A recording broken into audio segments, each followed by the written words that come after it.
Welcome to this video tutorial, one of many in a series designed to get you up and running with Leapfrog. This video is part 1 of 4 discussing basic geological model building. Implicit 3D geological modeling is the core functionality of Leapfrog, and once the basic concepts are mastered, you will save lots of valuable time in model creation and updating. The functionality in the Geological Models folder isn't restricted to lithology. The tools found there can be used to model any categorical data such as alteration, weathering, mineralized zones, etc. In this video, I will show you how to set up a basic geological model, and throughout this series, we'll see how to build and modify the surfaces in this model to get your desired results. Before creating a geological model, a sensible idea is to create a topography surface under the Topographies folder. If a topography surface exists in the project before a model is created, it will automatically be used to trim the model extents. As I haven't created a topography surface for this model yet, I'll import a small set of points defining the topography, and then create the surface through the points prior to creating our geological model. Once I've selected the points, we'll see that the X, Y, Z coordinates have already been defined based on the header, so I can simply click Finish. Now that the points have been imported, I can create a new topography from those points, select those points, hit OK, OK, and my topography surface has been created. Once a topography surface is created from points, it's important to check the default resolution. The surface resolution is important because it controls how fine or coarse a surface is. The lower the resolution, the smaller the triangles are, and the more definition the surface will have.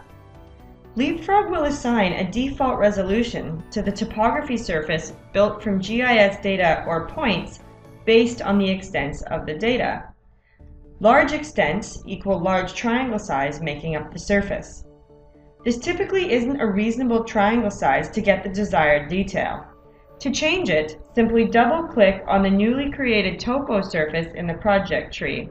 In this case, we can see that the triangles are currently 300 meters across, meaning we don't have very good definition of our point data. But if we reduce the surface resolution to a 25-meter triangle, we'll make a smoother, more defined surface. The adaptive checkbox lets Leapfrog change the size of the triangles depending on the density of the data in the area.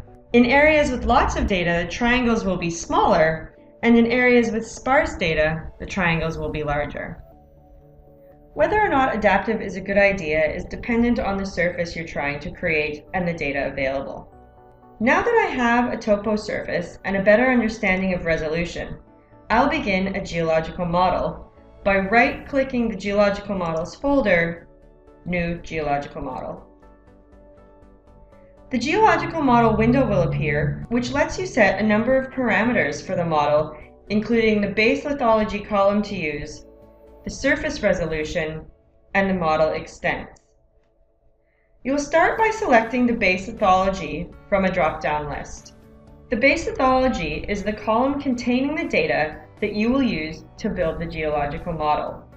If the model is being created from a geological map or a different data type that isn't available in the base lithology dropdown, you can select None from the drop-down list. This will allow you to define the lithologies manually once the model has been created.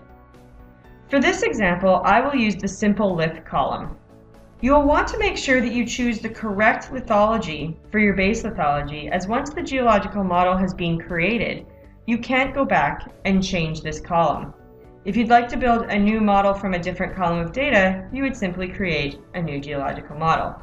I'm going to skip over the surface resolution and come back to this in a minute. Note that the default resolution for the model based on the extents is 300. What I'm going to do now is define the model extents. The model extents let the user define the minimum and maximum extents for the model in the X, Y, Z directions. It can be easier to change the extents if you're looking in a plan view. Let's take a quick look at the drilling to see what our extents should be. We have 3 options for changing the extents of the model.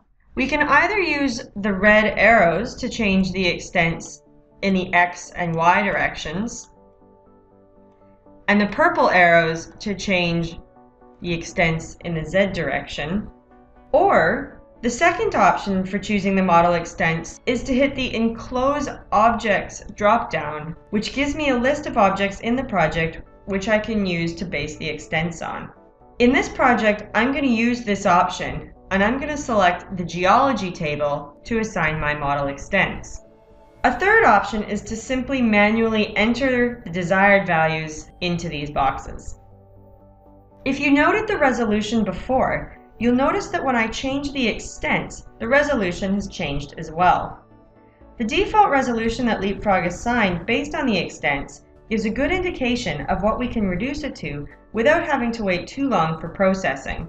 In this case, I'm going to change the resolution to 20, which will make the length of the sides of the triangles making up the surfaces I'm about to build approximately 20 units long. Finally, I can enter a name for the model and click OK.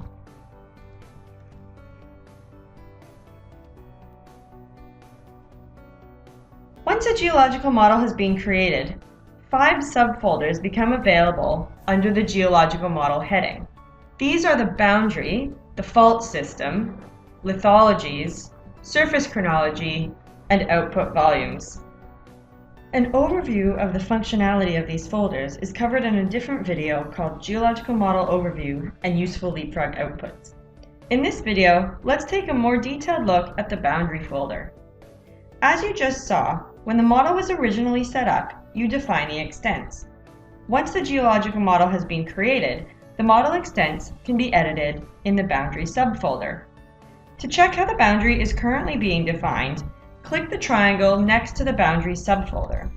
In this example, we have previously specified a topography surface as well as the extents of the model, which are based on the geology drilling table. To make any changes to the boundary, simply double-click the boundary subfolder. The model extents can be changed, and the Use Topography checkbox can be deselected.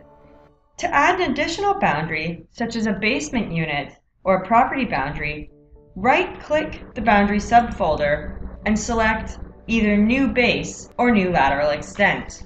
A new base allows you to define the bottom vertical extent of the geological model, while the new lateral extent allows you to define the extents of the model in the X-Y directions.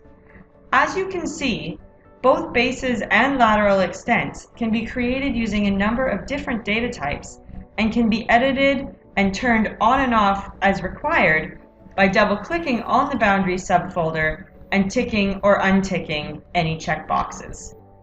The following videos in this series about geological modeling will discuss the functionality hosted within the remaining folders.